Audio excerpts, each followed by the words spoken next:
Hey guys, it's Drew again. Today I want to share a little bit of a story about a player you may not ever have heard of, but he still has a story to tell. I've got a little bit of a personal connection with him back from when I was in college, and he has one of the coolest nicknames in all of baseball. So let's check it out.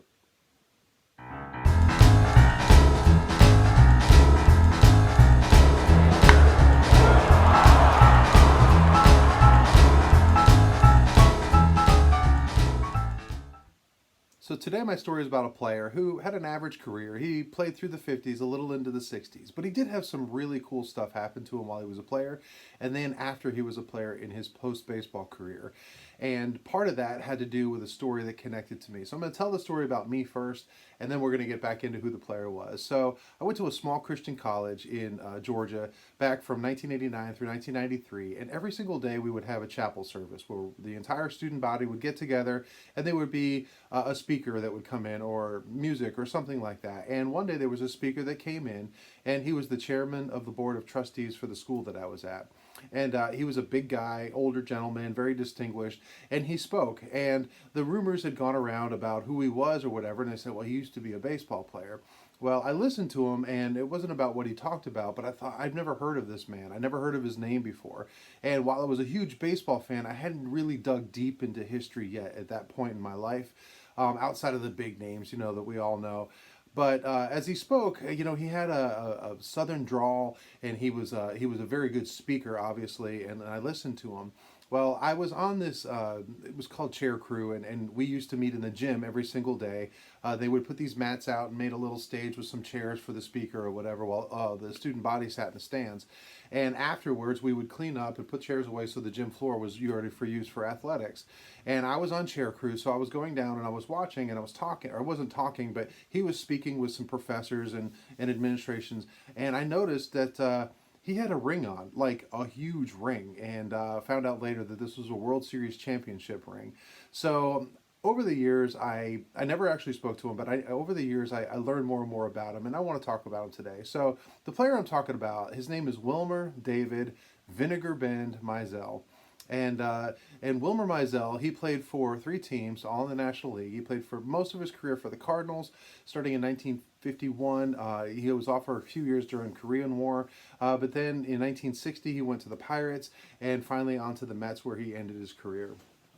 So the thing about Wilmer Mizell was that nickname, Vinegar Bend, and he was a big guy. He was a left-handed pitcher, threw a fastball, and he had this amazing curveball. And what a great name for a guy with a nasty left-handed curveball.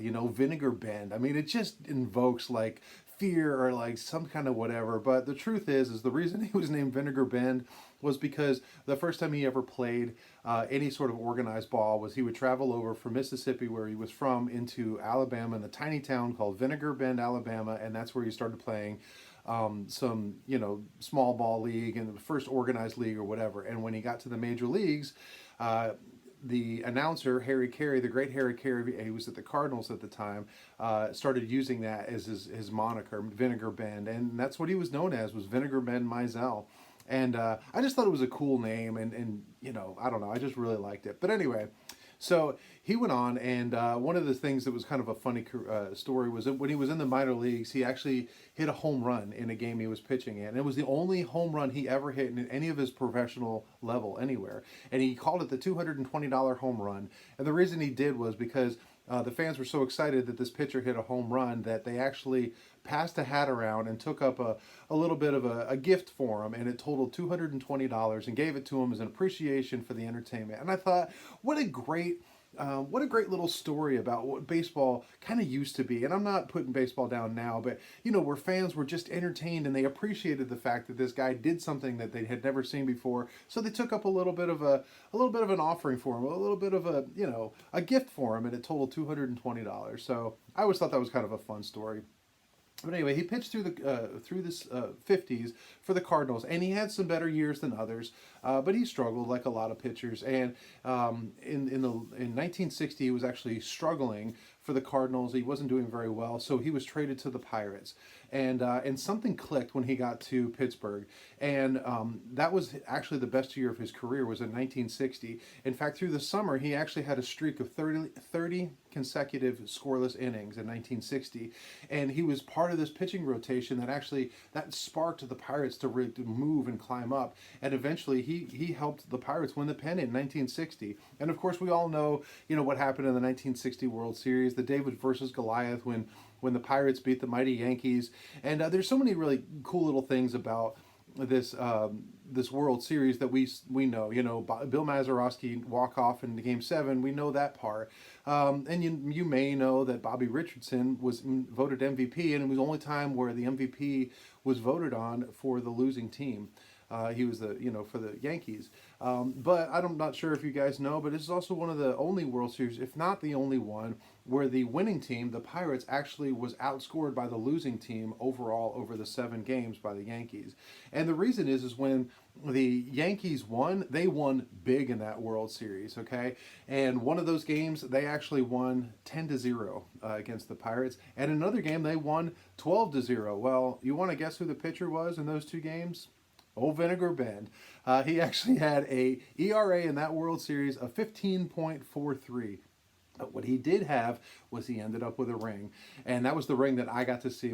I didn't look at it, and I wish I thought about it or I knew more about it. Man, I would have loved to see a World Series ring. Now, I have seen them, but not just anywhere, you know what I mean? And the fact that he was on the 1960 World Series championship for the Pittsburgh Pirates, and he got a ring. Well, 2 years later, he ended up trading to the Mets. He actually was on the downside of his career, and he ended up getting cut after a year, but he never even won a game for the Mets.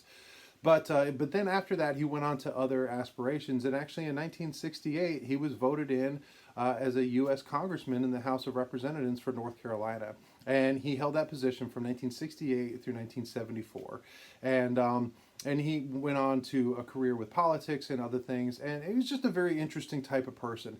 And what he stood for and his belief system, all the way up until he ended up at some point becoming the chairman of the board of trustees for the college that I went to. So I want to show a few different Wilmer Mizell items. First, I don't have his rookie card, and I really wish I could, but unfortunately his rookie card, of course, is part of the 1952 Topps high number series.